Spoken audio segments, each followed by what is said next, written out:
भांति विदित हैं कि चारधाम यात्रा न केवल हमारे उत्तराखंड राज्य के लिए बल्कि इस पूरे देश के लिए बड़ी ही महत्वपूर्ण धार्मिक यात्रा होती है। और बाबा केदारनाथ, बद्रीनाथ जी, गंगोत्री, यमुनोत्री और हेमकुंड साहब ये हमारे सभी बड़ी पवित्र तीर्थ स्थल हैं। इस यात्रा को माननीय मुख्यमंत्री जी ने स्पष्ट निर्देश दे रखा है कि इसकी तैयारियां बहुत ही समय से होनी चाहिए और बहुत ही उच्च कोटि की होनी चाहिए, कहीं कोई कमी न रहे। इसीलिए हम लोगों ने आज ये पहली बैठक, जो हमारा सीज़न समाप्त हुआ है उसके बाद पहली बैठक आज की गई है, जिसमें सभी यात्रा रूट के आने वाले लगभग पूरा गढ़वाल मंडल आप मान सकते हैं, सभी जिलों के जिलाधिकारी और पुलिस अधीक्षक, वरिष्ठ पुलिस अधीक्षक उपस्थित थे। सभी लाइन डिपार्टमेंट्स, चाहे पीडब्ल्यूडी हो, बीआरओ हो, एनएच हो, पेयजल हो, आपका ट्रांसपोर्ट डिपार्टमेंट हो, सभी डिपार्टमेंट्स के भी अधिकारी थे। हम लोगों ने पहले लास्ट ईयर की जो यात्रा हुई उसके एक्सपीरियंसेस सबसे सुने, क्या कमियां अगर रह गई हैं हमसे तो उसको भी सब नोट किया गया और ये यात्रा और बेहतर ढंग से कितनी हो सकती है सबके सुझाव लिए गए। चूँकि अभी हमारे धामों के खुलने की तिथि घोषित नहीं हुई है, लेकिन हम चाहते हैं कि हमारी तैयारियां पहले से होनी शुरू हो जाएं, ताकि जैसे ही इनकी तिथियां घोषित हों तो हमारा पहला काम होता है रजिस्ट्रेशन ओपन करना, क्योंकि हमारे यहाँ ऑनलाइन ऑफलाइन दोनों रजिस्ट्रेशन चलते हैं। तो हम अपना रजिस्ट्रेशन का काम प्रारंभ करेंगे। उसके पहले हमारे सारे सड़कों की स्थिति बहुत ही ठीक हो जानी चाहिए।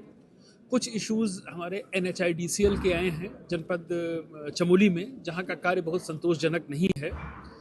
इसके लिए वो मैंने सब नोट कर लिया है और मैं सेक्रेटरी PWD से ये तत्काल आज ही इसको संज्ञान में लाऊंगा। बाकी BRO के जो काम चल रहे हैं उन्होंने भी कमिट किया है कि हम सारे काम को 15 मार्च तक कंप्लीट कर देंगे। NH का भी यही कमिटमेंट है कि 15 मार्च तक जो भी हमारे काम है वो सब कंप्लीट हो जाएंगे। पेयजल के लिए जहाँ तक बात है, पेयजल की लाइनें हमारी जो भी आपदा के समय में टूटी थी वो ऑलरेडी रिस्टोर्ड हैं सब, और सभी DMs ने इस बात को सर्टिफाई किया है कि नहीं, अब पेयजल की ऐसा कोई इशू नहीं है।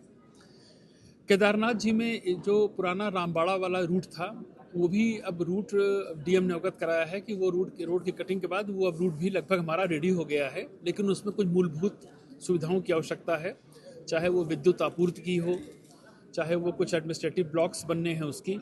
तो DM को ये मैंने रिक्वेस्ट की है कि इसका आप इस यात्रा रूट में कैसे इस्तेमाल कर सकते हैं, क्योंकि हम लोग ये चाहते हैं कि पैदल यात्रियों का रूट अलग हो जाए और घोड़े खच्चरों का रूट अलग हो जाए। तो हमारे पास अब लगभग 2 रूट हमको मिल रहे हैं, तो उन दोनों रूटों को हम किस तरह से ज़्यादा बेहतर ढंग से यूटिलाइज़ कर सकते हैं उसके बारे में भी मैंने DM से कहा है कि नेक्स्ट 1 वीक में वो बता दें। जो भी सुविधाएँ होंगी वहाँ पर हम कर देंगे।